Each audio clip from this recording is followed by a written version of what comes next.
RFM, le meilleur de l'auto.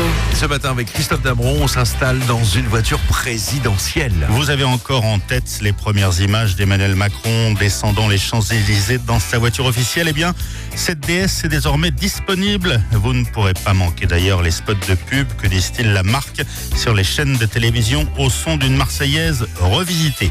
Alors, on a pris son volant cette semaine et le premier contact est un clin d'œil. La voiture vous allume littéralement du regard avec ses phares qui pivotent à 180 degrés. Pour faire le show, il y a aussi les feux diurnes verticaux et des clignotants à défilement, alors qu'à l'arrière, la signature lumineuse est assurée par des feux également à LED, dont le motif en 3D en forme d'écaille a été gravé par laser. À l'intérieur également, la magie opère, peut-être un poil bling-bling avec de l'aluminium guilloché et des formes trapézoïdales pour les interrupteurs ou les compteurs. Cela dit, les matières sont cossues, bien assemblées, comme sait le faire DS Automobile avec raffinement. Pour la touche d'originalité, on remarque encore cette montre BRM qui se découvre en haut de la planche de bord à chaque mise en route.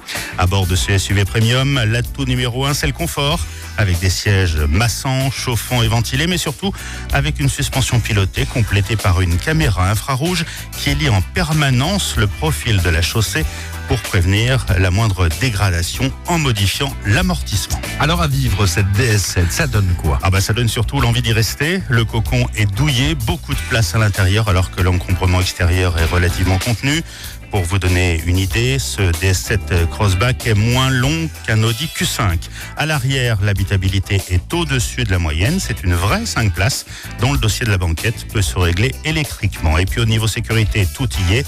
Même la vision nocturne infrarouge ou encore le détecteur de vigilance qui garde en permanence un œil sur le conducteur. Pour l'instant, un seul moteur, bien connu chez PSA, le HDI 180, couplé à la boîte auto EAT8, qui équipe notamment les 308 et les 5008. L'élégance à la française a un prix compté entre 31 000 et 50 000 euros selon les motorisations et les finitions. C'est vrai qu'elle est magnifique cette voiture. Merci Christophe, dimanche prochain. Une surprise mais sans carton rose. D'accord, j'aime les surprises aussi, à la semaine prochaine.